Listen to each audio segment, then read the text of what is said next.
Saya dituduh menggelapkan 800 juta rupiah uang perusahaan keluarga suami. Bukti-buktinya rapi sekali, lengkap dengan tanda tangan yang katanya milik saya.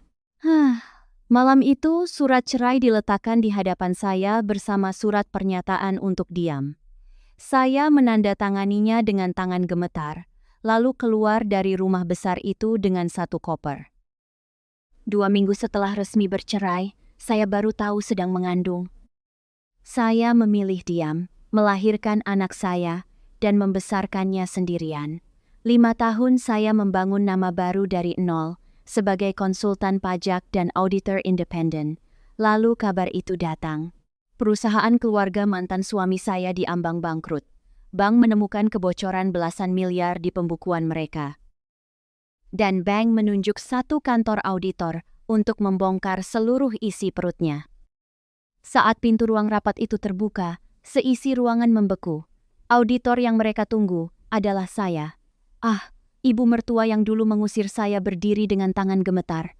Mantan suami saya tidak bisa mengangkat kepalanya. Dan orang yang dulu menjebak saya, hari itu, duduk tepat di kursi yang akan saya periksa. Pagi itu hujan gerimis turun di kawasan Depok Margonda. Air mengalir pelan di kaca ruko kecil tempat saya bekerja. Nama saya Lestari Ayuning Tias, 34 tahun. Saya pemilik sebuah kantor konsultan pajak kecil dengan 3 orang karyawan. Klien saya kebanyakan pemilik toko, bengkel, dan usaha catering rumahan. Orang sering mengira pekerjaan saya membosankan. Hanya angka, kertas, dan kalkulator. Ruko ini saya sewa 4 tahun lalu dengan uang muka hasil menjual cincin kawin saya. Tapi saya belajar satu hal selama bertahun-tahun menekuni pembukuan. Benda terakhir dari kehidupan lama, yang akhirnya ikut membiayai kehidupan baru. Angka tidak pernah berbohong, yang berbohong selalu manusianya. Setiap rupiah yang berpindah pasti meninggalkan jejak. Kalimat itu saya tulis kecil di sudut meja kerja saya, bukan sebagai moto bisnis, tapi sebagai pengingat atas apa yang pernah terjadi pada hidup saya. Karena 6 tahun lalu, angka-angka palsu pernah menghancurkan rumah tangga saya. Dan 5 tahun kemudian, angka-angka yang jujur mengembalikan semuanya. Tapi, mari saya ceritakan dari awal. Di lantai atas ruko itu, saya tinggal bersama putra saya, namanya Bima, 4 tahun. Cerewet, penasaran, dan tidak bisa diam. Setiap pagi dia berdiri di depan pintu, sambil menggendong tas roketnya. Bima bertanya, "Ibu, hari ini ibu menghitung uang siapa lagi?" Saya tertawa dan menjawab, "Uang orang-orang yang jujur, nak." Dia mengangguk serius, seolah benar-benar mengerti. Gurunya bilang, Bima paling cepat kalau pelajaran berhitung. Entah menurun dari siapa, Bima tidak pernah bertanya tentang ayahnya lebih dari 2 kali. Pertama saat umurnya 3 tahun, melihat teman-temannya dijemput ayah mereka. Saya hanya bilang, "Ayah Bima tinggal sangat jauh." Kedua, beberapa bulan lalu, dan jawaban saya masih sama. Bukan karena saya ingin berbohong pada anak sendiri, tapi karena keluarga ayahnya pernah memutuskan bahwa saya bukan manusia yang pantas dipercaya, maka saya putuskan, mereka juga tidak perlu tahu anak ini ada. Selama 5 tahun, keputusan itu tidak pernah saya sesali. 6 tahun lalu, hidup saya terlihat seperti dongeng. Saya menikah dengan Aryo Mahendra, putra sulung keluarga Mahendra. Keluarga itu memiliki PT Mahendra Konstruksi, kontraktor menengah yang cukup disegani di Jakarta. Pernikahan kami digelar dengan adat lengkap di sebuah gedung besar, tamunya hampir 1.000 orang. Karangan bunga berjajar sampai ke jalan raya. Mas kawinnya seperangkat alat salat dan 25 gram emas, disebut dengan bangga oleh penghulu. Saat itu saya percaya, saya adalah perempuan paling beruntung di Jakarta. Aryo bukan laki-laki yang buruk. Dia sopan, rajin, dan sangat patuh pada ibunya. Kata terakhir itu, dulu saya anggap sebagai kelebihan. Butuh waktu bertahun-tahun untuk paham bahwa kepatuhan tanpa keberanian adalah pintu masuk bencana. Sebelum menikah, saya bekerja sebagai akuntan senior di sebuah kantor akuntan publik. Setelah menikah, ibu mertua meminta saya pindah ke perusahaan keluarga. Katanya, Keuangan keluarga harus dipegang oleh keluarga sendiri. Saya menurut. Saya pikir itu bentuk kepercayaan. Saya tidak tahu. Kalimat manis kadang hanyalah pintu yang dibukakan menuju jebakan. Di hari pernikahan, ibu mertua saya menggenggam tangan saya erat sekali. Namanya Ibu Hartati, 63 tahun, janda terhormat yang memegang seluruh keluarga. Beliau berkata, "Mulai hari ini kamu putri mama. Di rumah ini tidak ada kata menantu." Tangannya hangat, suaranya lembut, matanya berkaca-kaca. Dulu saya percaya sekali. Bertahun-tahun kemudian, saya baru mengerti satu hal tentang kalimat manis di keluarga kaya. Kalimat itu seperti payung yang dipinjamkan saat langit cerah. Begitu hujan benar-benar turun, payung itu ditarik kembali, tanpa suara, tanpa rasa bersalah. Keluarga Mahendra tinggal di sebuah rumah besar di kawasan Menteng. Setiap lebaran, rumah itu menerima ratusan tamu. Parsel bertumpuk di lorong sampai ke gudang. Ruang tamunya seluas rumah kontrakan orang tua saya di kampung. Dan setiap lebaran pula, saya yang mengatur amplop THR untuk 20 karyawan rumah, di dinding berjajar foto keluarga, dan piagam penghargaan perusahaan. Di rumah itu, semua hal terlihat bersih, rapi, dan bermartabat. Saya butuh 6 tahun untuk tahu di laci mana kotorannya disimpan. Di PT Mahendra Konstruksi, saya dipercaya memegang posisi kepala bagian keuangan. Gaji saya 18 juta sebulan, cukup besar untuk ukuran perusahaan keluarga. Aryo menjabat sebagai direktur operasional, mempersiapkan diri menggantikan ayahnya. Bapak mertua saya, Pak Mahendra, masih menjadi direktur utama saat itu. Beliau pendiam, tapi satu-satunya orang di keluarga itu yang menilai saya dari pekerjaan, bukan dari asal-usul. Beliau pernah menepuk pundak saya di depan rapat dan berkata, "Laporanmu paling jernih di perusahaan ini." Lalu ada Wulan, adik bungsu Aryo, 31 tahun, bekerja di bagian umum. Bekerja, dalam tanda kutip, datang siang, pulang cepat, tapi mobilnya berganti setiap 2 tahun. Dan terakhir, ada satu nama yang harus kalian ingat baik-baik, Damar Prasetyo. Manajer keuangan baru yang direkrut atas rekomendasi kolega Ibu Hartati, 36 tahun. Lulusan luar negeri, katanya. Pandai bicara, rapi, dan sangat sopan pada atasan. Sejak bulan pertama, Damar dekat sekali dengan Wulan. Dan sejak bulan pertama pula, ada satu hal kecil pada laporan-laporannya yang membuat saya tidak nyaman. Angkanya selalu benar, terlalu benar. Rapi seperti sesuatu yang sudah disisir sebelum diperiksa. Naluri seorang akuntan kadang bekerja lebih cepat daripada bukti. Tahun kelima pernikahan kami, retakan-retakan kecil mulai terlihat. Di kantor, beberapa tagihan vendor terasa janggal di mata saya. Ada satu nama yang sering muncul, PT Surya Abadi Teknik. Pemasok material bangunan, nilai tagihannya tidak besar, 50 juta di sini, 80 juta di sana. Tapi nomor serinya terlalu berurutan, seperti buku kwitansi yang diisi dalam satu malam. Saya mencoba mencari profil perusahaan itu, hasilnya hampir kosong. Alamatnya sebuah kios di pinggiran Bekasi, teleponnya tidak pernah diangkat. Saya sempat menelepon nomor kantor vendor itu dari telepon umum, yang menjawab suara mesin penjawab dengan nama perusahaan yang salah sebut. Di rumah, retakan lain juga muncul pelan-pelan. 5 tahun menikah, kami belum dikaruniai anak. Dan di keluarga itu, rahim seorang menantu ternyata dianggap urusan rapat keluarga. Ibu Hartati mulai menyindir di meja makan. Wulan menimpali sambil tertawa kecil. "Kasihan ya Mas Aryo, sudah 5 tahun menabung di tempat yang salah." Aryo hanya diam, selalu diam. Saya belajar bahwa diamnya seorang suami kadang lebih tajam daripada hinaan ibunya. Saat itu saya masih berpikir, badai terbesar dalam pernikahan saya adalah soal anak. Saya salah. Badai yang sebenarnya sedang disiapkan diam-diam di lantai 2 kantor di balik tumpukan kwitansi. Suatu sore, saya membawa map berisi tagihan-tagihan janggal itu ke ruangan Aryo. Saya jelaskan satu persatu, nomor seri yang berurutan, alamat kios kosong, barang yang tidak pernah tercatat masuk gudang. Aryo membolak-balik kertas itu sebentar, lalu mendorongnya kembali ke arah saya. Dia berkata, Damar itu orang kepercayaan Mama. Jangan cari masalah, Les. Saya menatapnya. Ini bukan soal orang kepercayaan. Ini soal uang perusahaan keluargamu. Aryo menghela napas. Kamu ini kepala keuangan, bukan polisi. Kalimat itu menutup percakapan kami sore itu. Saya pulang dengan map yang sama di tangan, dan perasaan yang lebih berat dari map itu. Seminggu kemudian, akses saya ke modul pembayaran tiba-tiba diturunkan, dengan alasan penyegaran sistem. Tapi naluri saya tidak bisa dimatikan dengan satu kalimat. Penyegaran sistem yang anehnya, hanya menyegarkan akses satu orang. Saya.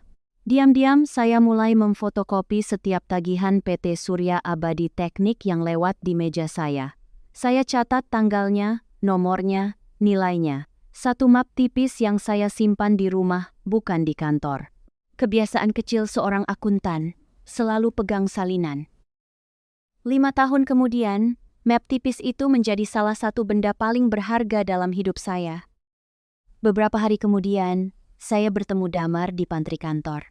Saya bilang pelan, Pak Damar, tolong rapikan dokumen pendukung vendor material. Minggu depan saya mau cek fisik ke gudang. Dia menoleh. Sepersekian detik, ada sesuatu yang dingin lewat di matanya. Lalu senyumnya kembali, rapi seperti dasinya. Wah, Bu Lestari rajin sekali. Siap, Bu. Sebelum pergi, dia menambahkan satu kalimat dengan nada bercanda. Tapi hati-hati, Bu.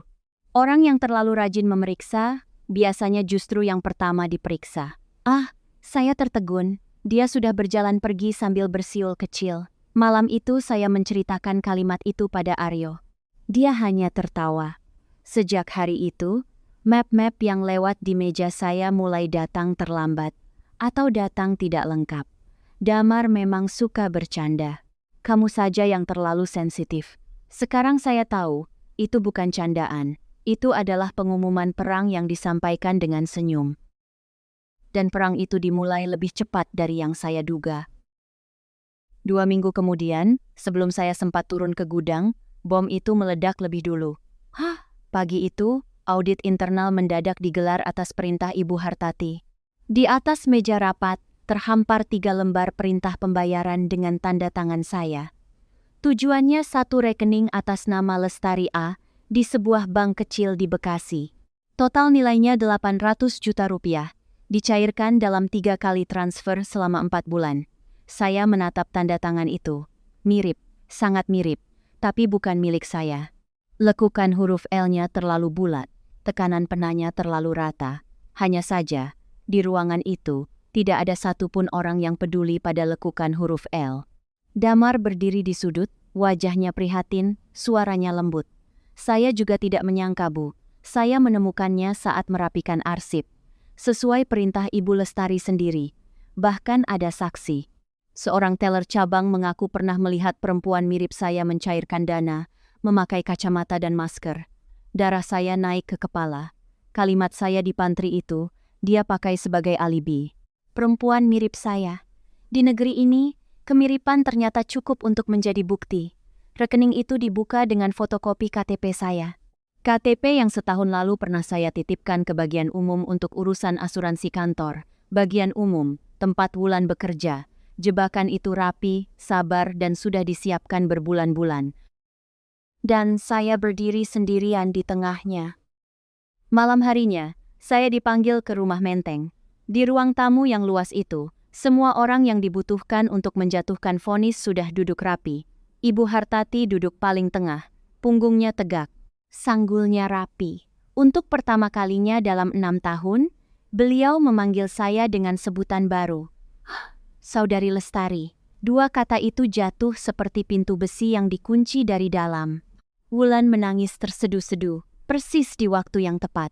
Aku nggak nyangka, Mbak. Kami sudah anggap Mbak keluarga sendiri. Saya menoleh pada Aryo, suami saya. Orang yang tidur di sebelah saya selama 5 tahun. Dia tidak menatap saya, matanya terpaku pada lembar-lembar kertas itu. Di lorong, saya sempat melewati foto hitam putih Aryo kecil yang tergantung di dinding. Anak dalam foto itu tersenyum polos, pemiliknya tidak lagi. Saya berkata, Mas, tanda tangan itu palsu. Periksa rekening itu. Periksa siapa yang membukanya. Ibu Hartati memotong dengan suara sedingin lantai marmer. Cukup. Keluarga ini sudah cukup dipermalukan. Kita selesaikan secara baik-baik, demi nama baik semua pihak. Baik-baik. Saya kemudian belajar bahwa di rumah itu, kata baik-baik artinya cepat, senyap, dan menguntungkan mereka.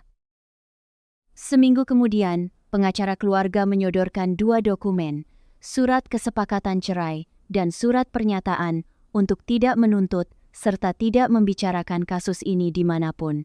Sebagai gantinya, keluarga tidak akan melaporkan saya ke polisi. Di salah satu barisnya tertulis, pihak istri secara sukarela melepaskan seluruh haknya. Secara sukarela. Saya membaca 2 kata itu dan ingin tertawa. Mereka menodongkan aib ke leher saya lalu menyuruh saya menunduk secara sukarela. Saya sempat berpikir melawan, mencari pengacara, meminta pemeriksaan tanda tangan, tapi di kampung, ibu saya baru saja keluar dari rumah sakit, biayanya dari pinjaman koperasi. 1 laporan polisi saja, walau akhirnya saya menang, akan menghancurkan beliau lebih dulu. Pengacara itu bahkan sudah menyiapkan materai di setiap halaman. Mereka begitu yakin saya akan menunduk. Melawan keluarga sekaya itu butuh uang, waktu, dan nama baik. Saya tidak punya ketiganya. Maka malam itu, saya menandatangani kedua surat tersebut. Tapi sebelum pena itu saya letakkan, saya menatap mereka satu persatu. Saya berkata pelan, suatu hari, angka-angka ini akan bicara sendiri. Saya hanya perlu menunggu. Wulan membuang muka. Damar tersenyum tipis di belakang. Aryo menunduk semakin dalam. Saya meninggalkan rumah menteng malam itu juga, dengan 1 koper dan 1 tas kerja. Hujan gerimis. Satpam membukakan gerbang tanpa berani menatap mata saya. 6 tahun saya masuk lewat gerbang itu sebagai putri mama. Malam itu saya keluar sebagai saudari Lestari, tersangka yang tidak pernah diadili. Tidak ada satupun yang mengantar sampai pintu. Hanya lampu-lampu rumah besar itu yang menyala hangat. Untuk orang-orang di dalamnya. Saya menyewa sebuah kamar kos kecil di Depok, dekat stasiun, 3 kali 4 meter. Dinding tipis, kamar mandi luar. Sopir keluarga, Pak Karjo, diam-diam mengejar saya ke gerbang dan menyelipkan amplop berisi 300.000. Katanya, untuk ongkos taksi, Bu. Malam pertama di kamar itu, saya duduk memeluk lutut sampai subuh. Uang itu tidak pernah saya pakai. Sampai sekarang masih tersimpan, sebagai pengingat bahwa kebaikan bisa tinggal di rumah yang paling dingin sekalipun. Telepon ke ibu di kampung saya batalkan 3 kali. Saya tidak sanggup berbohong, dan lebih tidak sanggup berkata jujur. Orang bilang, titik terendah hidup adalah saat kehilangan segalanya. Mereka salah. Titik terendah adalah saat nama baikmu dirampas, dan kamu dipaksa berterima kasih karena tidak dipenjara. 2 minggu setelah putusan cerai keluar, badan saya mulai aneh, mual di pagi hari. Lelah yang tidak masuk akal. Telat yang awalnya saya kira karena pikiran. Suatu subuh, di kamar mandi kos yang dingin, saya menunggu hasil alat tes kehamilan. 2 garis merah. Saya duduk di tepi kasur, menatap 2 garis itu lama sekali. Tertawa dan menangis ternyata bisa terjadi di detik yang sama. Usianya sudah 7 minggu, kata bidan. Berarti dia sudah ada, bahkan sebelum sidang keluarga itu digelar. Anak ini dibuat di rumah, yang kemudian mengusir ibunya. Dia ikut duduk di ruang tamu menteng malam itu, ikut diusir, ikut kehujanan. Tanpa seorang pun tahu, sempat terlintas untuk memberitahu Aryo. Sedetik, hanya sedetik. Lalu saya teringat matanya yang memilih percaya pada kertas palsu daripada istrinya sendiri. Keluarga itu sudah memutuskan saya pencuri, maka mereka tidak berhak atas apapun yang tumbuh dalam diri saya. Pagi itu, sambil memegang perut yang masih rata, saya membuat keputusan terbesar dalam hidup. Anak ini akan lahir, tumbuh, dan bahagia, tanpa nama Mahendra di belakangnya. Di puskesmas, bidan bertanya nama ayahnya untuk catatan. Saya tersenyum dan menjawab, "Cukup nama ibunya, Bu." 9 bulan berikutnya adalah sekolah kehidupan yang paling keras. Saya mengambil pekerjaan pembukuan lepas dari warung, bengkel, dan toko kelontong sekitar Depok. Bayarannya 300.000 sampai 500.000 per bulan per klien. Siang hari saya mendatangi pasar, malam hari saya mengetik laporan sampai jam 2 pagi. Saya juga menerima jasa pengetikan skripsi mahasiswa, Rp5.000 per lembar, dikerjakan selepas subuh. Ada bulan di mana saya harus memilih antara vitamin kehamilan atau membayar kos. Untungnya, ibu kos saya, Bu Marni, perempuan tua yang baik hati. Beliau sering mengetuk pintu sambil membawa sepiring sayur asem dan ikan goreng. Buat dedeknya, katanya singkat. Pada ibu kandung saya di kampung, saya hanya berkata pernikahan saya tidak berhasil. Beliau menangis di telepon, lalu berkata satu kalimat yang saya pegang sampai sekarang. Pulanglah kalau lelah, Nduk. Tapi kalau kamu memilih bertahan, bertahanlah dengan kepala tegak. Bima lahir di sebuah rumah sakit daerah, lewat operasi Caesar, di tengah hujan deras bulan Februari. Yang menunggui di depan ruang operasi hanya Bu Marni, dengan termos teh hangat di pangkuannya. Saat perawat meletakkan bayi itu di dada saya, semua lelah 9 bulan menguap entah kemana. Saya menatap wajah kecil itu dan berbisik, Ibu janji, tidak akan ada yang bisa merampas apapun dari kita lagi. Tahun-tahun berikutnya berjalan seperti tangga yang saya naiki satu-satu. Klien 3 menjadi 10, 10 menjadi 30. Saya mengambil kursus brevet pajak di akhir pekan, sambil menggendong Bima yang tertidur di ruang tunggu. Tahun ketiga, saya mengantongi izin konsultan pajak dan sertifikat auditor. Tahun keempat, saya menyewa ruko kecil 2 lantai di Margonda. Lantai bawah kantor, lantai atas rumah kami. Di hari pembukaan, Bu Marni memotong tumpeng kecil. Bima bertepuk tangan paling keras. Pelan-pelan, kantor kecil saya dikenal bank-bank daerah sebagai pemeriksa yang teliti dan tidak bisa dibeli. Nama kantornya sederhana saja, Lestari dan Rekan. Padahal rekan-rekannya waktu itu baru kalkulator dan mesin cetak bekas, tidak bisa dibeli. Reputasi itu mahal harganya, dan saya membayarnya dengan banyak kehilangan klien besar. Tapi saya pernah dihancurkan oleh angka palsu. Saya bersumpah tidak akan pernah menjadi bagian dari angka palsu siapapun. Tentang keluarga Mahendra, saya hanya mendengar kabar sepotong-sepotong. Pak Mahendra terkena stroke dan meninggal 2 tahun setelah saya pergi. Damar naik menjadi direktur keuangan, lalu menikah dengan Wulan. Serigala itu bukan hanya masuk kandang, dia sudah diberi kunci kandangnya. Saya pikir, hidup kami dan hidup mereka tidak akan pernah bersilangan lagi. Sampai suatu pagi di bulan September, telepon kantor saya berdering dari sebuah bank di kawasan SCBD. Penelepon itu bernama Pak Hendra, Kepala Divisi Restrukturisasi Kredit. Banknya adalah kreditur terbesar sebuah perusahaan kontraktor yang sedang sekarat. Tunggakannya mencapai 40 miliar. Proyek-proyeknya macet, arus kasnya berantakan.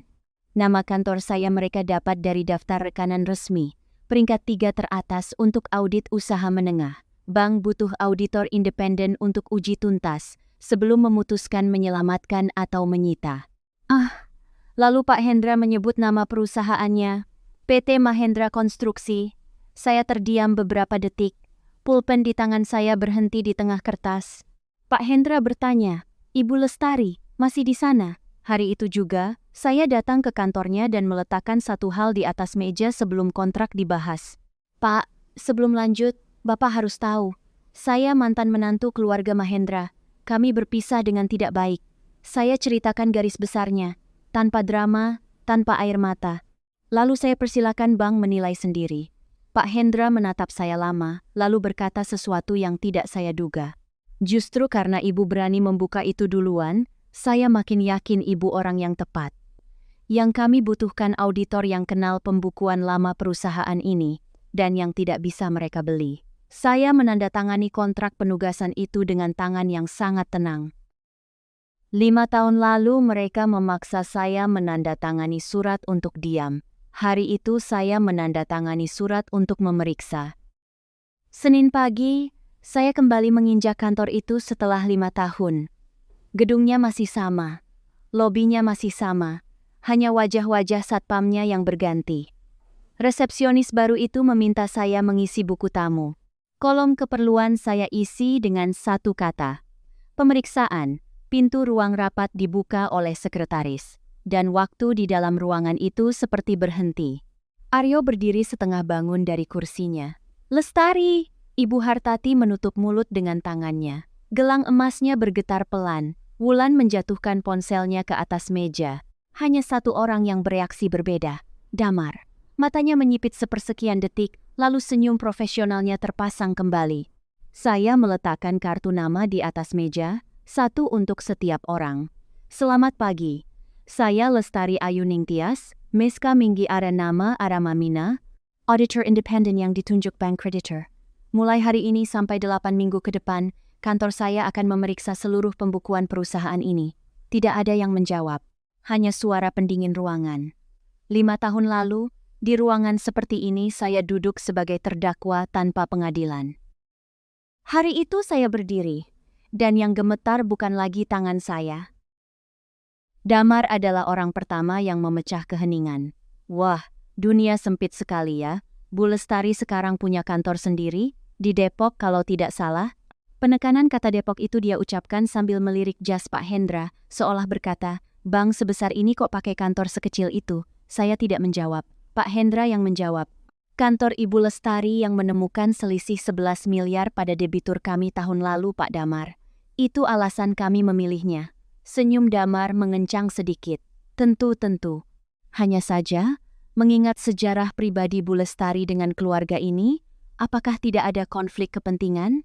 Saya membuka map dan menggeser satu lembar surat ke tengah meja. Pernyataan keterbukaan yang saya tanda tangani di hadapan bank, lengkap dengan riwayat hubungan saya dan keluarga Mahendra, diserahkan sebelum kontrak. Silahkan dibaca. "Hah?" Damar terdiam.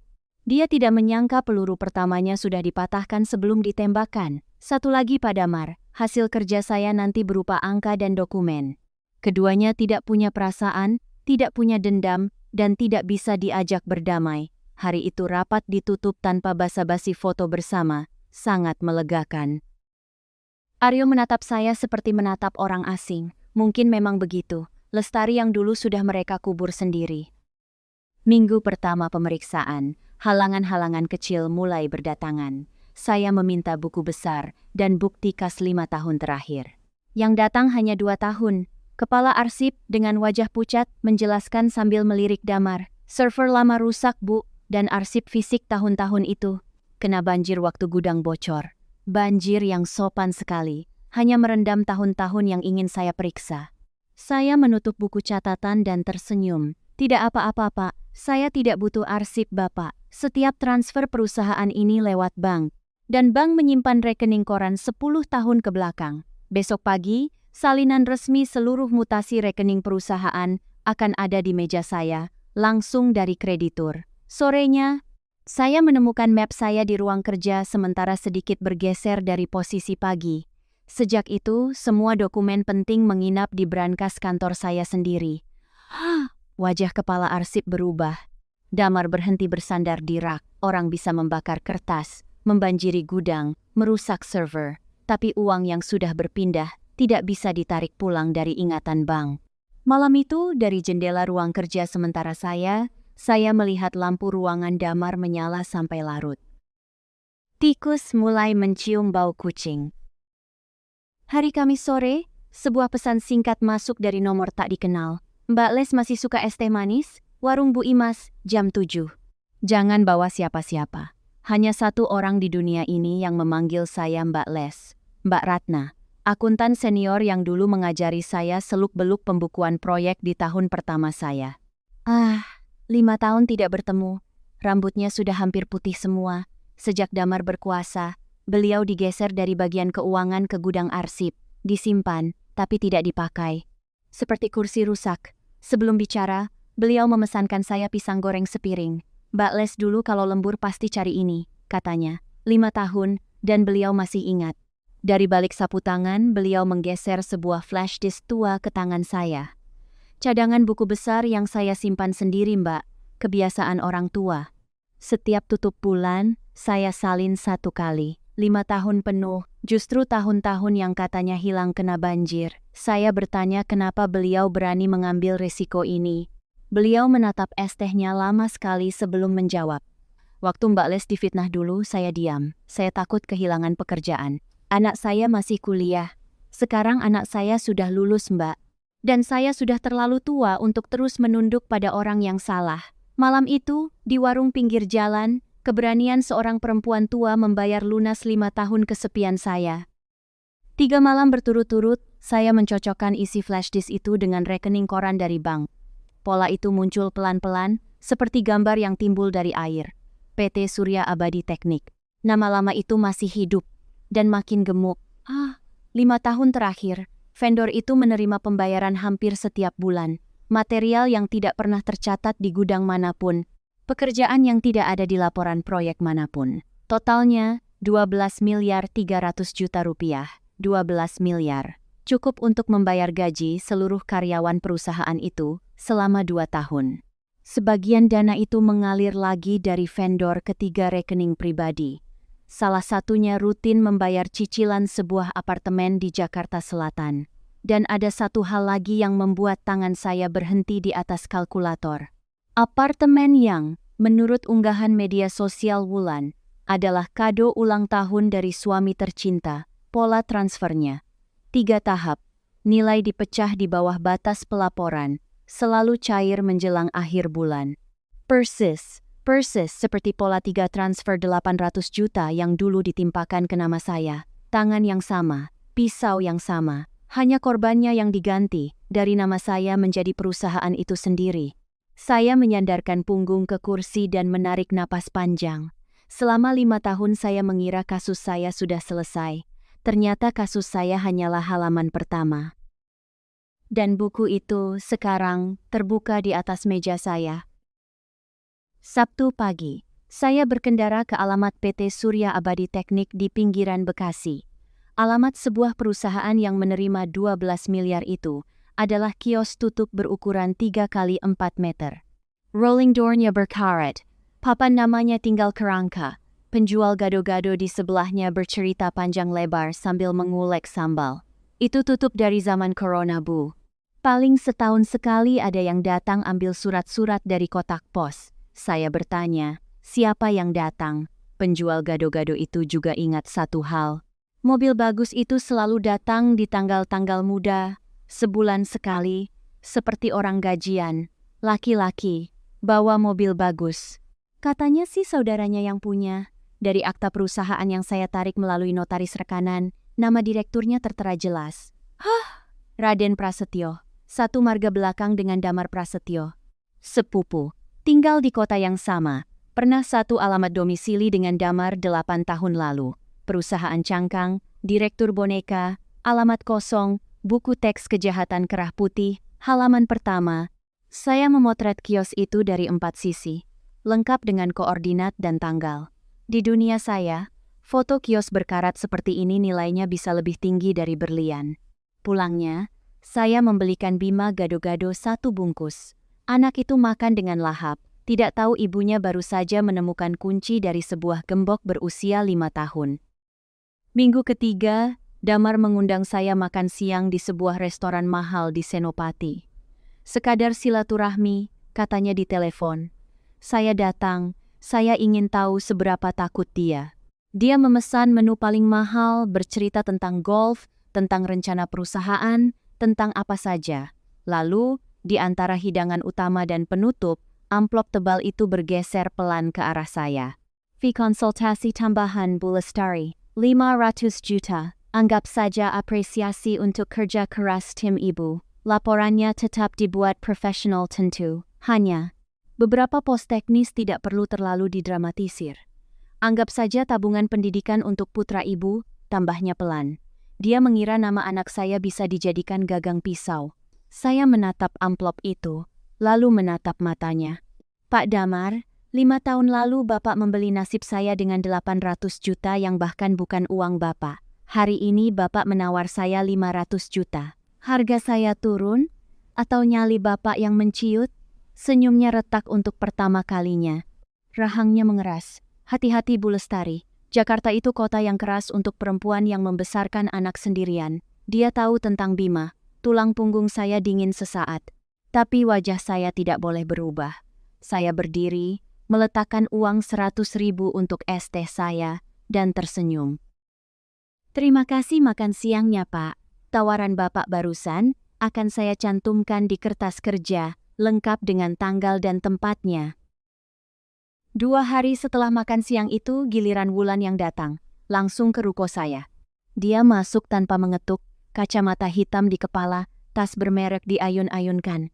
Jadi ini kantormu? Lucu, sebesar gudang sepatu mama. Saya mempersilakannya duduk. Dia tidak duduk. Aku tahu permainanmu, Mbak. Kamu mau balas dendam pakai posisi auditor. Satu kata jelek tentang perusahaan keluar dari laporanmu. Aku pastikan Bang tahu kamu mantan istri Mas Aryo yang dipecat karena mencuri. Mas Aryo tidak pernah benar-benar mencintaimu. Kamu tahu? Mama yang dulu memaksanya cepat menikah. Dia melempar kalimat itu seperti melempar garam ke luka. Saya membuka laci, mengambil satu lembar kertas, dan meletakkannya menghadap Wulan. Sayangnya luka itu sudah lama kering. Garam hanya berbunyi gemeretak di lantai. Surat keterbukaan saya untuk Bang, tertanggal hari pertama. Semua riwayat itu sudah saya laporkan sendiri. Wulan membaca. Wajahnya berubah 3 kali dalam 5 detik. Kamu terlambat 5 minggu, Wulan. Senjata itu sudah saya serahkan sendiri ke bank, lengkap dengan pelurunya. Dan satu lagi. Di kertas ini tidak ada kata dipecat karena mencuri. Yang ada, mengundurkan diri dengan kesepakatan. Kalian sendiri yang dulu memaksa redaksi itu, demi nama baik keluarga. Jadi, kalau hari ini kamu menyebar kata pencuri, yang melanggar kesepakatan bukan saya. Kamu. Bibir Wulan bergerak-gerak tanpa suara. Tas mereknya berhenti di ayun. Orang yang seumur hidup dilindungi uang ibunya, biasanya tidak siap bertemu lawan yang sudah 5 tahun hidup tanpa perlindungan siapapun. Sore itu juga, saya melaporkan 2 kejadian itu kepada Pak Hendra secara tertulis. Tawaran 500 juta dari Damar. Ancaman dari Wulan, tanggal, jam, tempat, saksi. Pak Hendra membaca sambil sesekali melepas kacamatanya. Bu Lestari, percobaan menyuap auditor itu sendiri sudah lampu merah besar bagi kami. Saya mengangguk, lalu meletakkan temuan utama saya di atas meja. Saya juga menyerahkan salinan cadangan semua kertas kerja untuk disimpan di brankas bank, pelajaran 5 tahun lalu. Selalu ada salinan di tempat yang tidak bisa mereka jangkau. Dan ini lampu merah yang lebih besar, Pak. Dugaan pengeluaran fiktif 12 miliar 5 tahun lewat satu vendor cangkang. Pak Hendra terdiam lama. Di luar jendela, langit Jakarta berubah jingga. Kalau ini benar, ini bukan lagi soal restrukturisasi, ini pidana. Karena itu saya minta mandat diperluas, Pak. Dari uji tuntas biasa menjadi audit investigatif. Saya butuh akses surel arsip dan dokumen pembukaan rekening vendor. Beliau menatap saya, lalu mengangguk 1 kali. Tegas, saya proses malam ini. Dan Bu Lestari, hati-hati. Orang yang berani menyuap, biasanya berani lebih dari itu. Saya tersenyum tipis. Beliau tidak tahu, kalimat persis seperti itu sudah pernah saya alami, dengan harga yang sangat mahal. Takdir kadang bekerja lewat hal-hal yang sepele. Hari itu mobil Ibu Hartati melewati Margonda sepulang dari rumah kerabat di Bogor. Macet panjang memaksa mobilnya merayap tepat di depan sebuah taman kanak-kanak. Dan di gerbang taman kanak-kanak itu, seorang anak laki-laki berlari keluar sambil tertawa. Rambutnya, dahinya, caranya berlari dengan tangan terbuka lebar. Persis Aryo kecil. Persis foto hitam putih yang tergantung di lorong rumah menteng. Ibu Hartati menyuruh sopirnya menepi. Beliau turun, berdiri di seberang jalan, dan memperhatikan. Lalu beliau melihat siapa yang menjemput anak itu dengan sepeda motor matic tua. Saya. Sopir menawarkan untuk memutar balik.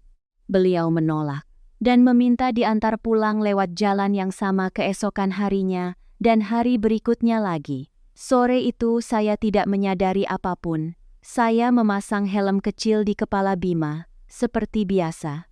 Saya tidak tahu, di seberang jalan, seorang nenek berdiri dengan kaki gemetar, menghitung umur anak itu dengan jarinya, 5 tahun ke belakang, bulan demi bulan.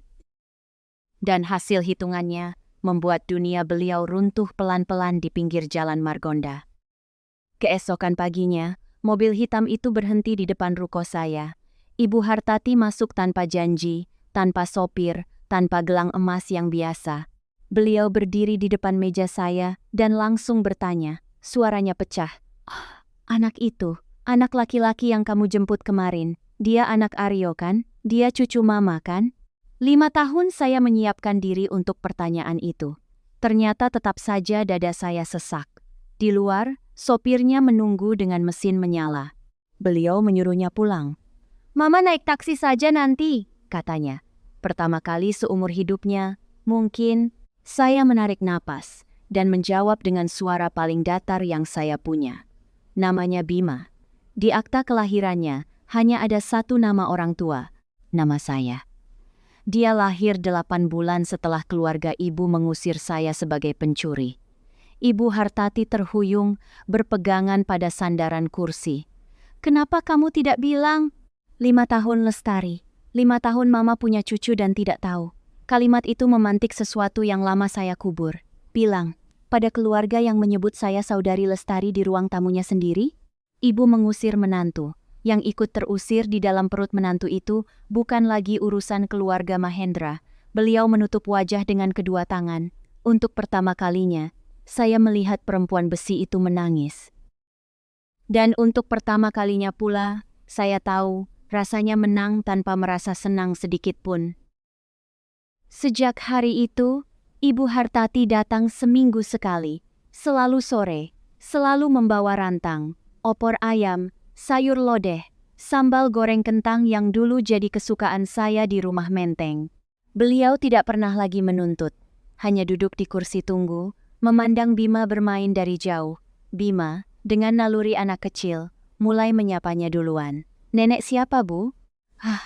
Saya menjawab sekenanya. "Nenek, teman lama ibu." Mata Ibu Hartati berkaca-kaca mendengar kata teman, tapi beliau tidak protes. Sekali waktu beliau membawa kue nastar buatan sendiri.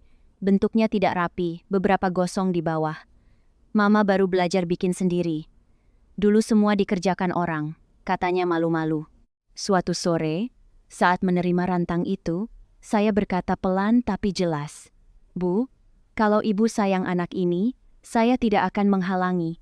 Anak butuh banyak orang yang menyayanginya. Tapi urusan kita yang dewasa-dewasa, biar diselesaikan di tempatnya, di atas meja, dengan dokumen, sampai terang." Beliau menunduk, lalu mengangguk. "Mama cuma minta satu, Les. Jangan ajari anak itu membenci." "Tidak akan, Bu." Saya membesarkannya dengan 2 tangan ini, bukan dengan dendam. Di hadapan seorang cucu, perempuan paling keras pun menjadi kecil, termasuk mereka yang dulu terbiasa berdiri paling tinggi.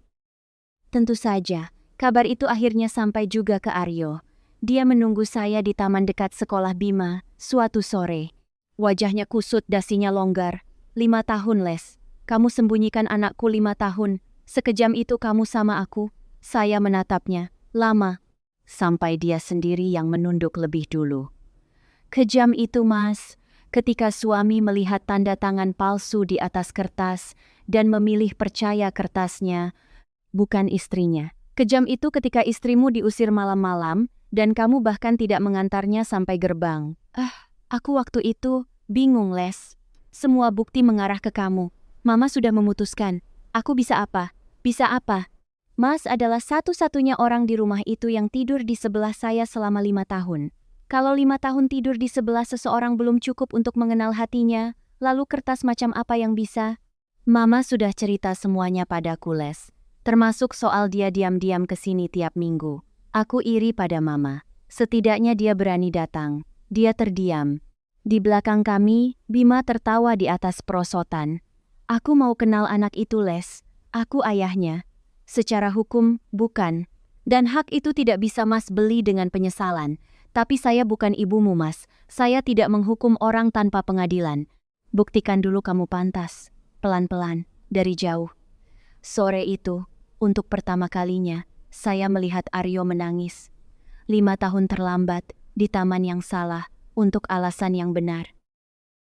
Sejak sore di taman itu, sikap Aryo di kantor berubah.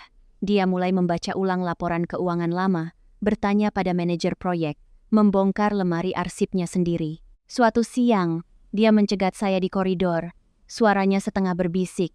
Les, kasus 800 juta dulu itu. Kamu benar-benar tidak melakukannya kan? 5 tahun. Pertanyaan itu datang terlambat 5 tahun. Saya menatapnya dan menjawab dengan satu-satunya cara yang saya tahu. Aku menemukan memo lama di laci Bapak, tambahnya. Bapak pernah minta Departemen Keuangan diaudit eksternal. Sebulan sebelum stroke, permintaan itu hilang begitu saja di rapat direksi. Mas Aryo, saya di sini sebagai auditor bank, bukan sebagai mantan istri. Hilang begitu saja. Di perusahaan keluarga, kata hilang hampir selalu punya alamat. Tunggu laporan saya, angka tidak berbohong. Tidak 5 tahun lalu, tidak sekarang. Kalau ternyata kamu difitnah, kalau ternyata selama ini damar, kalimatnya menggantung, maka Mas akan membacanya hitam di atas putih, bersama semua orang, di forum resmi, bukan bisik-bisik di koridor. Dia mengangguk pelan, seperti murid yang baru dimarahi. Ada kepuasan aneh melihat orang yang dulu menyuruh saya tidak cari masalah, kini diam-diam mulai mencari kebenaran. Tapi di ujung koridor, dari balik kaca ruangannya, sepasang mata mengawasi percakapan kami. Dan malam itu, Damar memutuskan untuk tidak lagi bermain bertahan. Minggu ke-6, perusahaan akhirnya menyerahkan kotak-kotak arsip tambahan yang katanya baru ditemukan. Di dalam salah satu kotak itu, terselip sebuah dokumen yang membuat jantung saya berhenti sesaat. Sebuah surat kuasa bertanggal 5 tahun lalu. Isinya, saya memberi kuasa pengelolaan rekening vendor kepada pihak ketiga. Di bawahnya, tanda tangan saya. Tiruan yang sama persisnya dengan 3 lembar perintah pembayaran dulu. Kalau dokumen ini sampai ke bank tanpa saringan, ceritanya berubah total. Bukan lagi Lestari korban fitnah, tapi Lestari otak vendor cangkang yang kini menjadi auditor untuk menutupi jejaknya sendiri. Kotak itu, menurut daftar serah terima, disegel langsung oleh Sekretaris Direktur Keuangan, bukan oleh bagian arsip seperti kotak-kotak lainnya. Licik sekali. Dia tidak menyerang laporan saya, dia menyerang kredibilitas saya. Selama beberapa menit, saya duduk diam memandangi kertas itu. Lalu kebiasaan lama saya bekerja. Periksa fisiknya, selalu periksa fisiknya. Kertasnya terlalu putih untuk dokumen 5 tahun. Saya begitu duduk, bekas lipatannya hanya 1, dan di pojok kanan bawah. Di pojok kanan bawah, menempel sesuatu yang seharusnya tidak mungkin ada di sana. Sebuah materai elektronik. Materai digital dengan kode unik, jenis yang sekarang dipakai di mana-mana. Masalahnya 1. Materai elektronik baru resmi ada di Indonesia sejak akhir tahun 2021. Sedangkan dokumen ini bertanggal awal 2020. Pemalsunya menempelkan benda dari masa depan ke kertas dari masa lalu. Seperti melukis kereta listrik di dinding candi, lalu bersumpah lukisan itu buatan zaman kerajaan. Saya hampir tertawa. Bertahun-tahun jadi auditor, kesalahan paling fatal selalu lahir dari kesombongan yang terburu-buru. Malam itu juga, saya memanggil notaris rekanan dan 1 rekan auditor sebagai saksi. Kami memotret dokumen itu dari segala sisi, mencatat nomor kotak arsipnya, membuat berita acara penemuan. Rekan auditor saya sampai datang tengah malam dengan piyama masih terlihat di balik jaketnya. Begitu melihat dokumen itu, dia hanya berkata 1 kalimat. Ini bunuh diri, bukan pemalsuan. Dokumen yang dirancang untuk mengubur saya, malam itu berubah menjadi bukti pemalsuan paling telanjang dalam kasus ini. Dan dia membuktikan satu hal lagi yang lebih penting. Orang yang memalsukan dokumen ini hari ini, memakai tangan yang sama dengan pemalsu tanda tangan saya 5 tahun lalu. Tiruan huruf L yang terlalu bulat itu, kini menjadi sidik jarinya sendiri. 5 tahun saya menunggu angka-angka itu bicara. Malam itu, mereka mulai berteriak. Esok paginya, berita acara penemuan dokumen palsu itu sudah ada di meja Pak Hendra. Untuk pertama kalinya, saya melihat bankir yang tenang itu marah, menyusupkan dokumen palsu ke kotak arsip yang diserahkan ke auditor bank.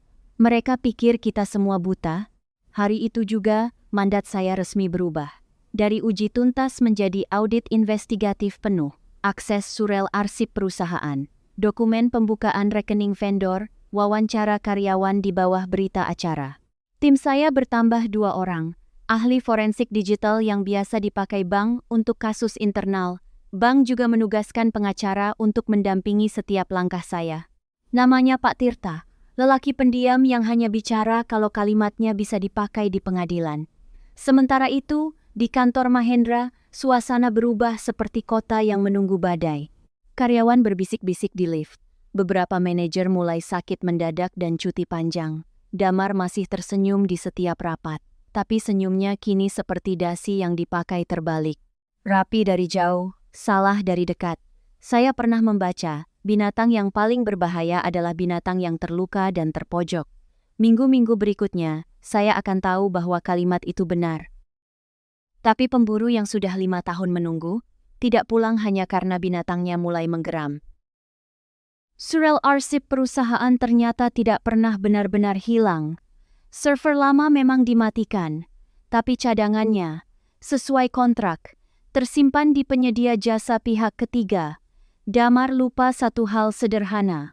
Yang menandatangani kontrak penyimpanan itu dulu adalah bagian keuangan lama, bagian saya. Dari ribuan surel, tim forensik menemukan benang emasnya. Draft instruksi transfer 800 juta itu 5 tahun lalu dibuat di sebuah komputer dengan nama perangkat yang terdaftar. Nama perangkatnya, laptop inventaris, yang dipegang oleh manajer keuangan. Damar Prasetyo, bukan komputer saya, bukan akun saya. Metadata tidak ikut rapat keluarga. Metadata tidak bisa diintimidasi ibu mertua. Mbak Ratna, yang mendampingi pencarian itu, melepas kacamatanya dan mengusap mata. Tim forensik juga menemukan folder terhapus berisi latihan tanda tangan. Puluhan percobaan huruf L, yang makin lama makin mirip milik saya. 5 tahun, Mbak Les. Jawabannya 5 tahun tidur di dalam mesin tua ini. Ada orang berlatih menulis nama saya berbulan-bulan. Lebih tekun daripada saya berlatih menulis nama saya sendiri. Saya menyentuh layar komputer berdebu itu pelan, seperti menyentuh bahu seorang saksi yang akhirnya berani bicara. Satu persatu, batu bata kebenaran mulai tersusun, tapi masih ada satu lubang besar. Rekening atas nama Lestari A itu. Siapa yang membukanya?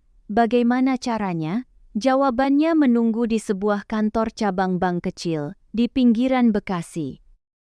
Dengan surat resmi dari bank kreditur dan pendampingan pengacara, arsip pembukaan rekening tua itu akhirnya dibuka.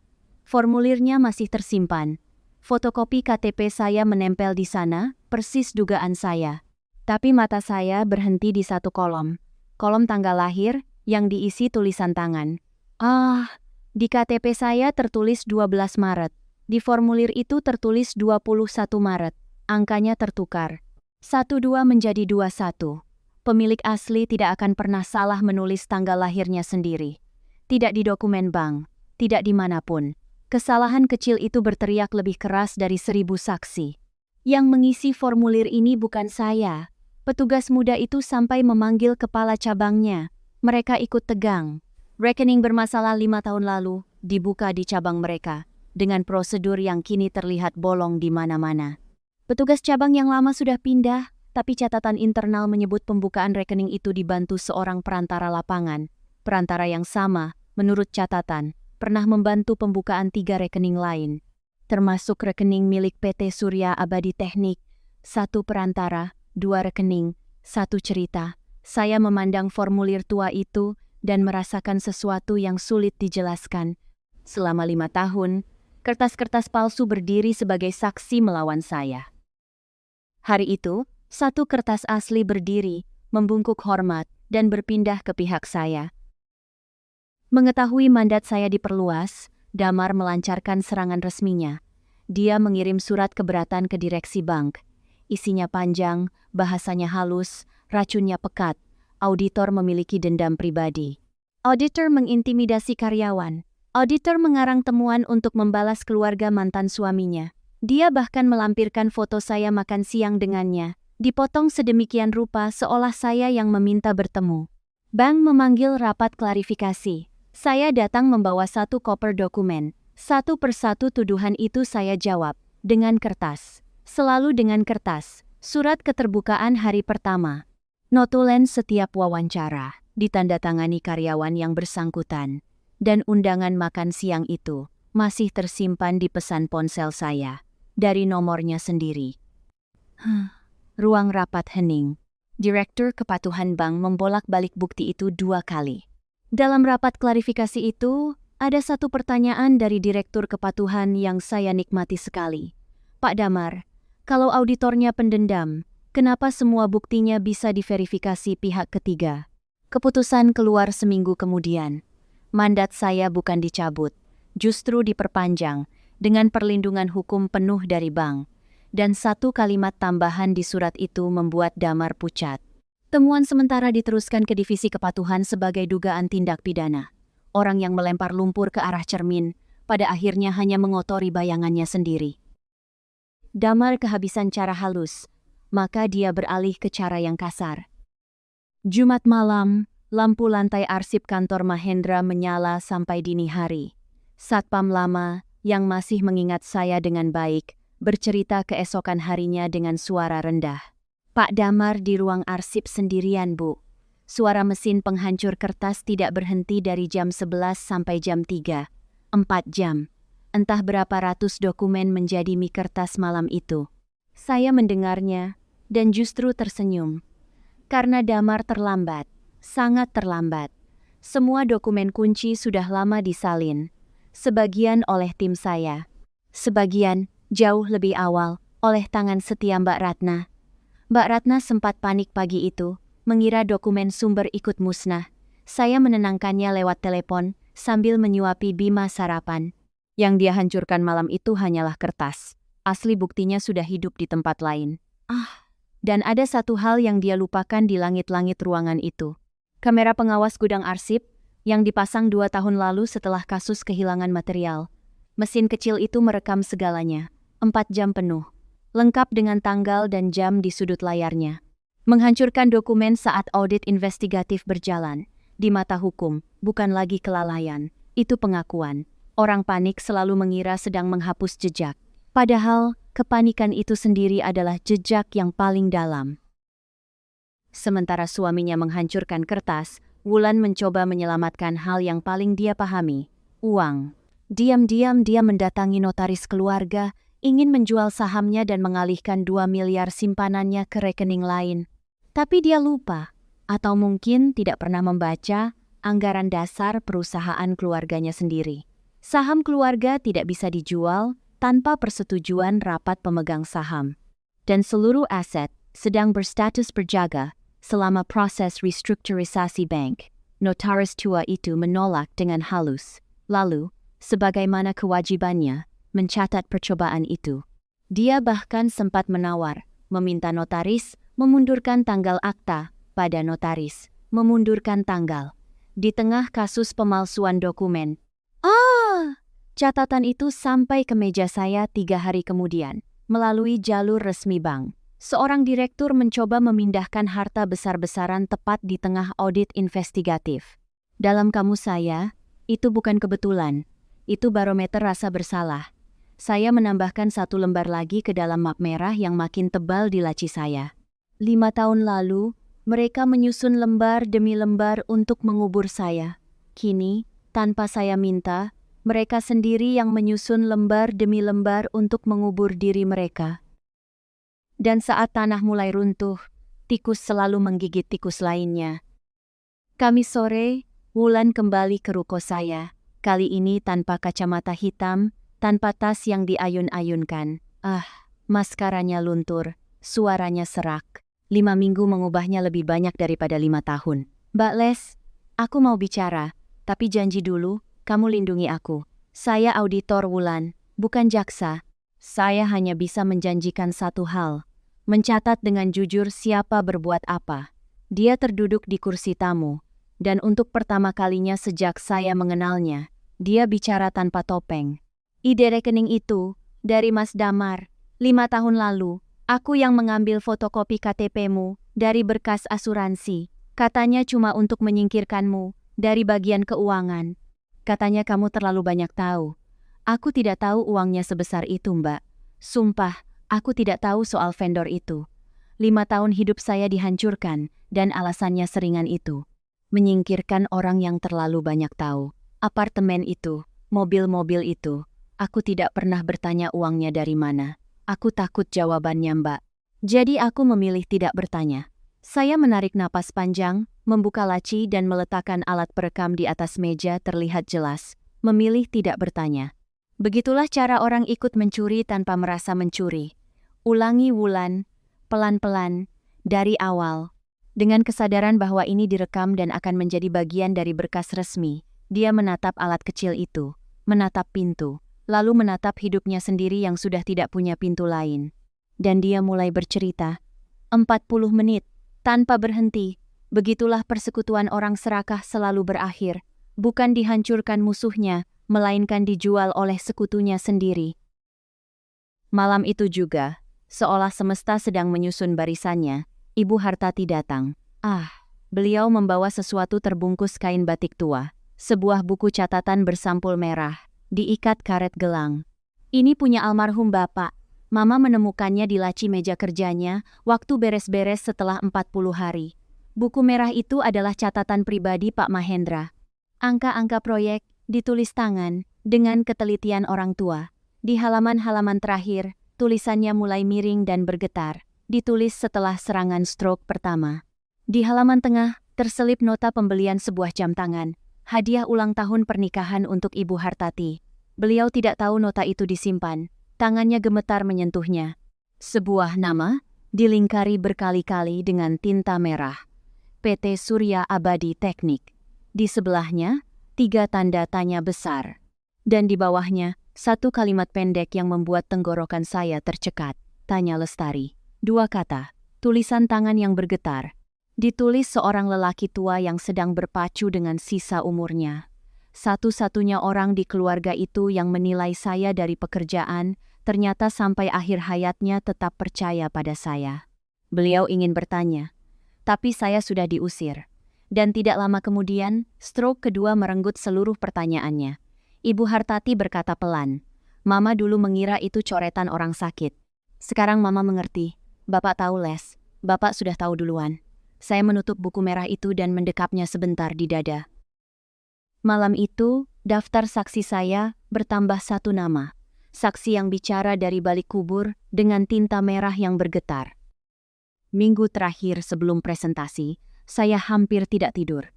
Laporan investigatif itu tebalnya lebih dari 300 halaman dengan 18 lampiran bukti. Setiap angka saya periksa 3 kali. Setiap kalimat saya timbang seperti menimbang emas. Pak Tirta memeriksa draft akhirnya 2 kali dan hanya memberi 1 komentar. Laporan ini tidak butuh pengacara, Bu. Dia bisa membela dirinya sendiri. Karena saya tahu, lawan saya tidak akan menyerang angkanya. Mereka akan menyerang celah sekecil apapun pada orangnya.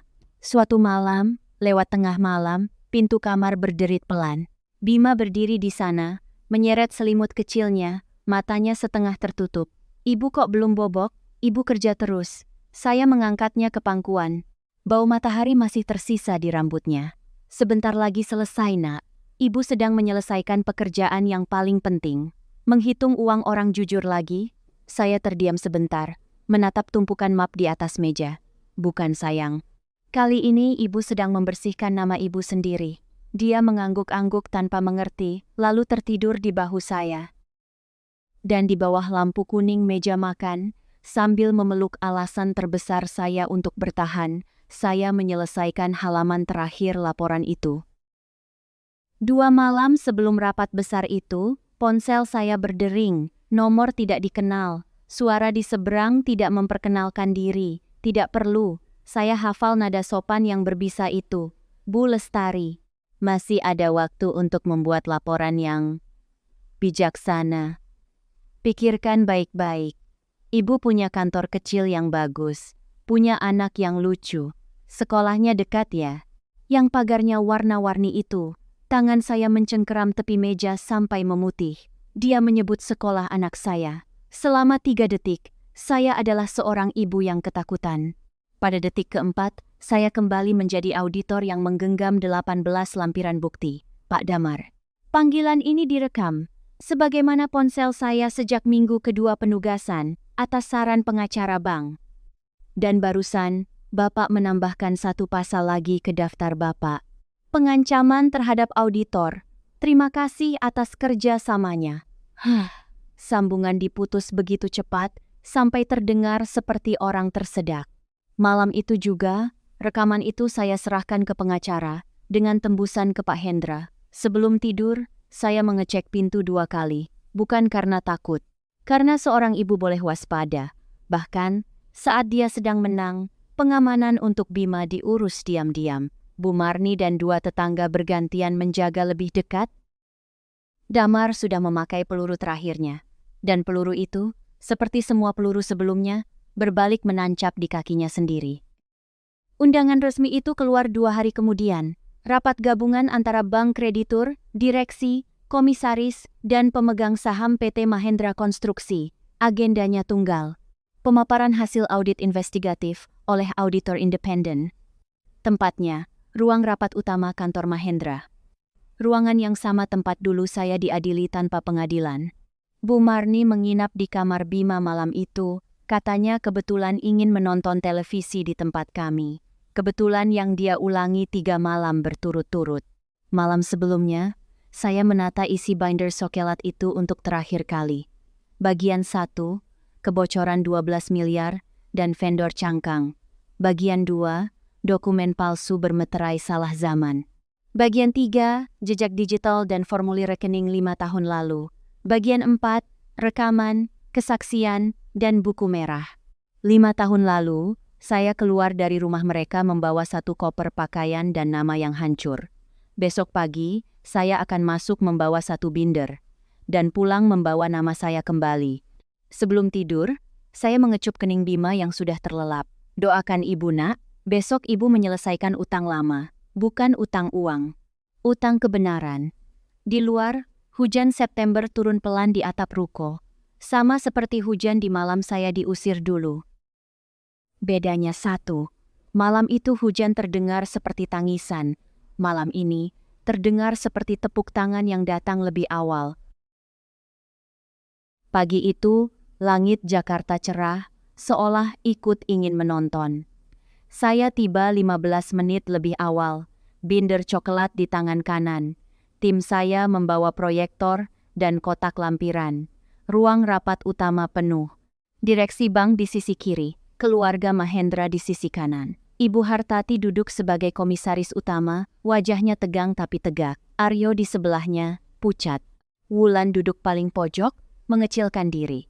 Dan Damar masih dengan jas mahalnya, masih dengan senyum yang itu-itu juga.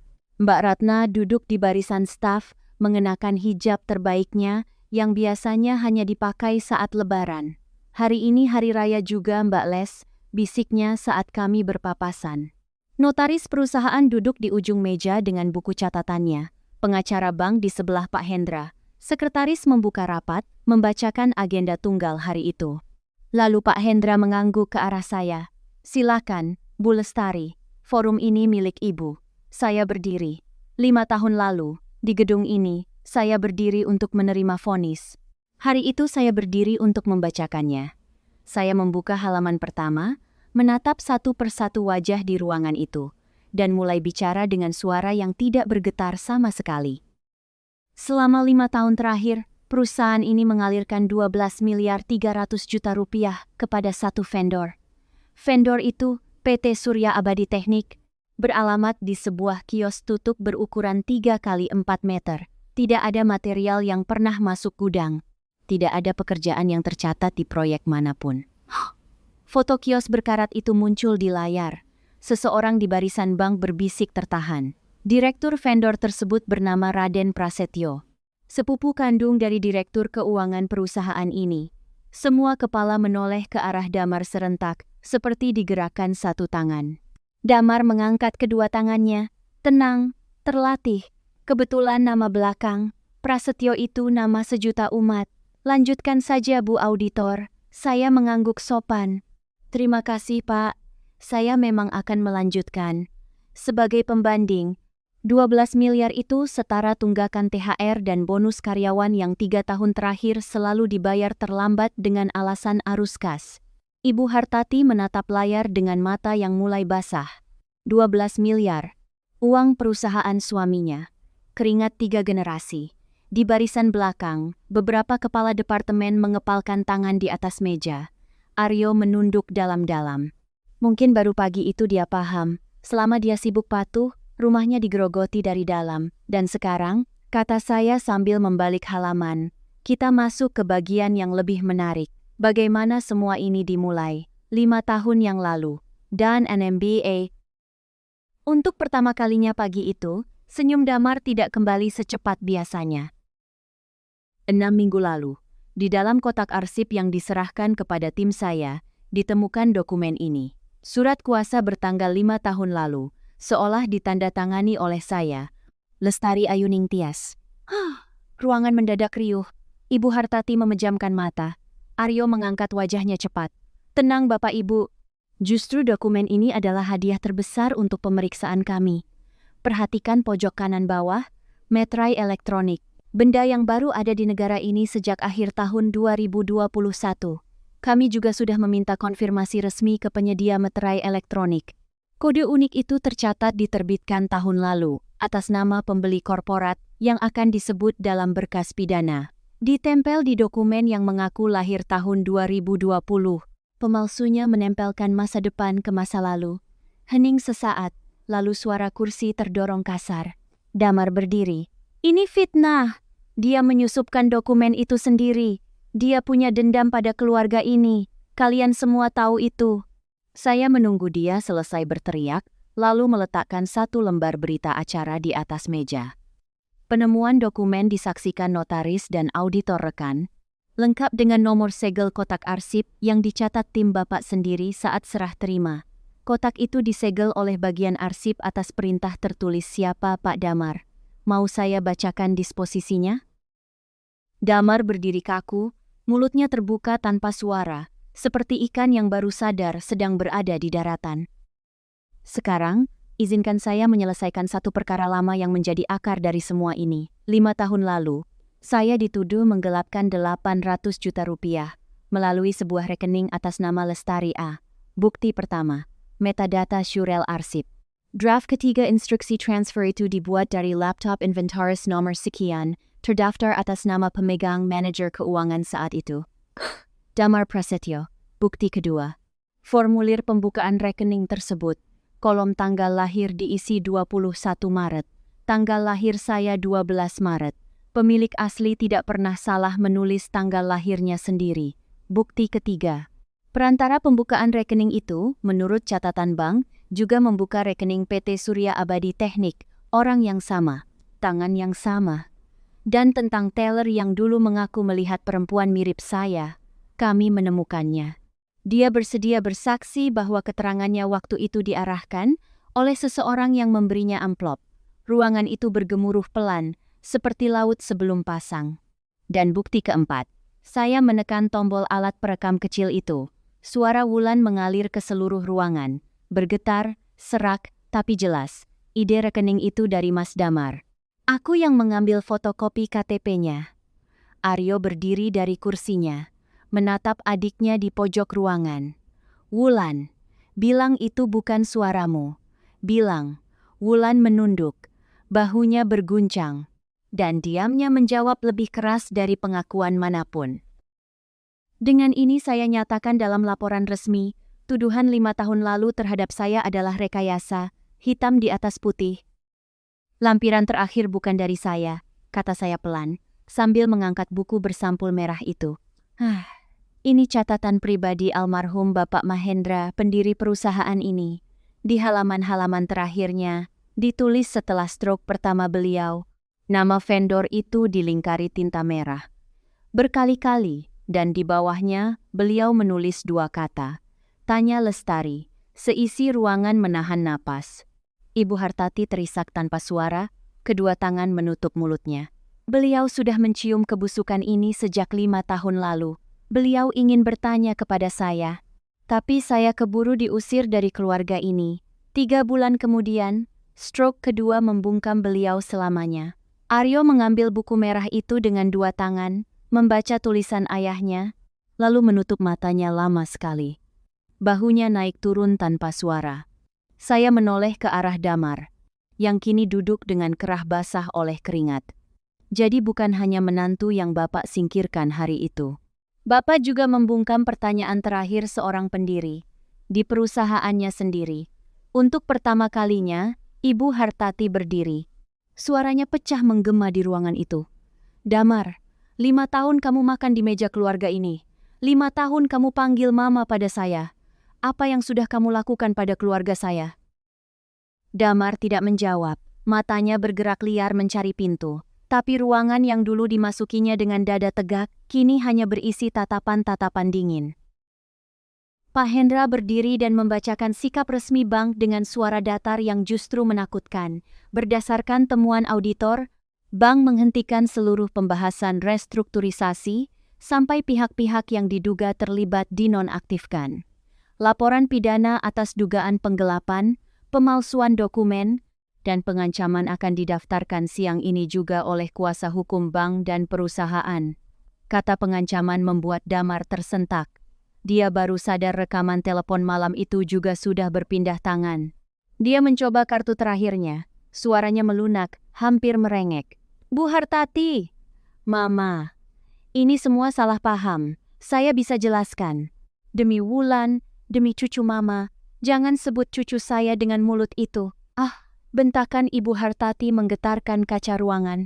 Tidak ada yang pernah mendengar beliau berteriak seumur hidupnya. Wulan mencoba mengejar suaminya ke pintu, lalu berhenti di tengah jalan. Antara suami dan keluarga, kakinya memilih diam di tempat, pilihan paling jujur seumur hidupnya. Damar bangkit, melangkah ke pintu. 2 satpam yang sudah menunggu di sana menutup jalannya tanpa satu kata pun. Satpam yang sama, yang 5 tahun lalu membukakan gerbang untuk mengusir saya, kini berdiri menahan tuannya yang sebenarnya. Kursi direktur keuangan yang dia rebut dengan fitnah, pagi itu, resmi berubah menjadi sangkar. Dan saya menutup binder coklat saya dengan satu gerakan pelan. Pekerjaan saya selesai, sisanya milik hukum. Saat ruangan mulai kosong, Aryo menghampiri saya. Di belakangnya, Ibu Hartati mengikuti.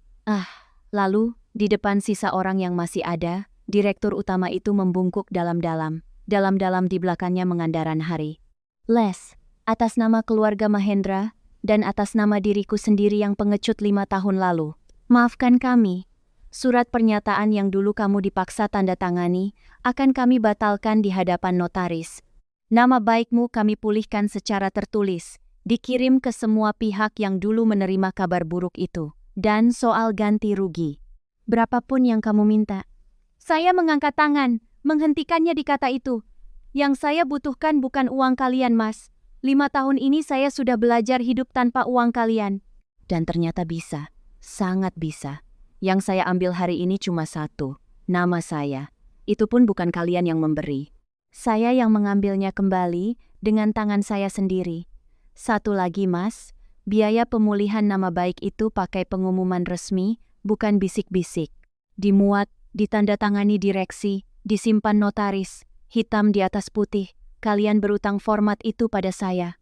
Ibu Hartati maju, menggenggam tangan saya dengan 2 tangannya yang dingin.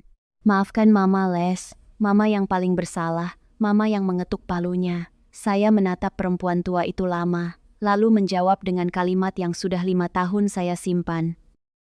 Saya memaafkan, Bu, tapi memaafkan dan melupakan itu 2 pekerjaan yang berbeda. Yang pertama sudah selesai hari ini, yang kedua, biar waktu yang mengerjakan. Sore harinya, penyidik datang ke kantor Mahendra membawa surat resmi. Damar dijemput dari ruangannya yang berpendingin paling dingin di gedung itu. Jasnya disampirkan di pergelangan tangan, menutupi sesuatu yang berkilau dan berbunyi klik saat dia berjalan. Karyawan berdiri berjajar di sepanjang lorong dan lantai 2. Tidak ada yang bersorak. Tidak ada yang mencibir. Hanya keheningan. Keheningan orang-orang yang gajinya pernah terlambat, tunjangannya pernah dipotong, sementara mobil atasannya berganti tiap tahun.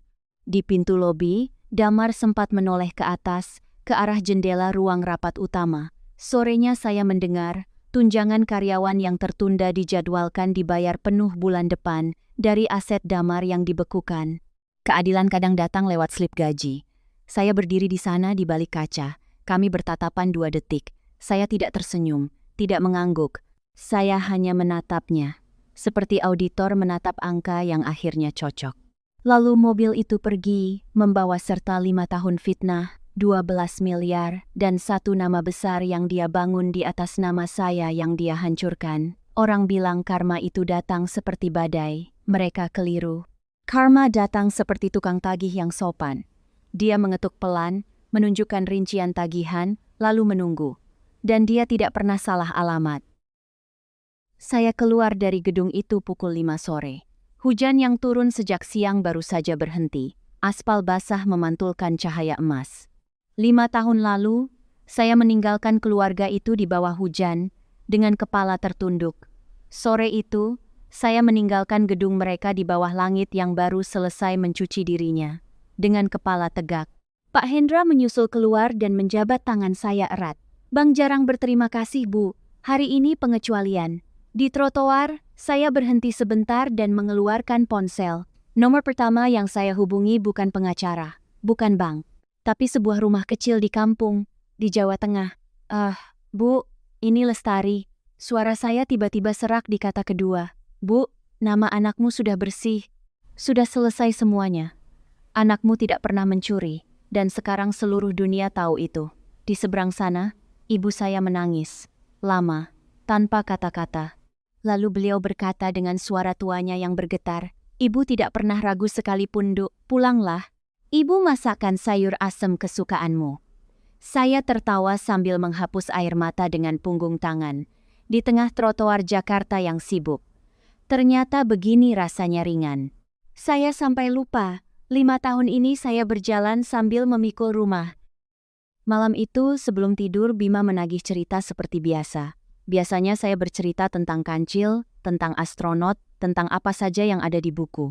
Bu Marni datang membawa bubur kacang hijau, katanya untuk merayakan, walau dia belum tahu persis apa yang dirayakan. Tapi malam itu saya bercerita tentang seorang ibu yang dituduh mengambil sesuatu yang tidak pernah dia ambil. Terus ibunya dipenjara? Tanya Bima, matanya membulat. Tidak sayang, ibunya belajar, bertahun-tahun, sampai dia jadi orang yang paling pintar membaca jejak. Kayak detektif. Iya, detektif angka. Lalu suatu hari, dia menemukan semua jejak orang yang dulu menuduhnya. Dan semua orang akhirnya tahu siapa yang jujur. Bima mengangguk-angguk puas, memeluk beruangnya lebih erat. Ibu, kalau besar nanti, Bima juga mau jadi detektif angka. Biar nggak ada yang berani nuduh-nuduh ibu lagi. Saya mencium keningnya lama sekali, supaya dia tidak melihat mata saya. Tidak perlu, Nak, tugas itu sudah selesai. Tugas Bima sekarang cuma satu. Tumbuh jadi orang baik. Dia tertidur sebelum lampu saya matikan. Dan untuk pertama kalinya dalam 5 tahun, saya pun tertidur tanpa mengunci pintu hati saya. 3 bulan berlalu sejak rapat itu. Damar ditahan dan menghadapi dakwaan berlapis. Penggelapan, pemalsuan dokumen, dan pengancaman. Sepupunya, sang direktur boneka, menyusul 2 minggu kemudian. Sebagian besar uang itu berhasil dilacak dan dibekukan. Wulan menggugat cerai dan pulang ke rumah Menteng. Statusnya kini saksi, dengan semua konsekuensi yang menyertainya. Saya tidak tahu apakah harus kasihan padanya. Mungkin iya, mungkin juga itu bukan tugas saya. PT Mahendra Konstruksi diselamatkan bank lewat restrukturisasi, dengan syarat tata kelola dirombak total. Aryo juga menjual 2 mobil dinasnya dan memangkas gajinya sendiri, hal yang 5 tahun lalu mustahil dia berani usulkan di depan ibunya. Mbak Ratna diangkat menjadi kepala keuangan. Di usia 57 tahun, beliau akhirnya duduk di kursi yang pantas untuknya sejak dulu.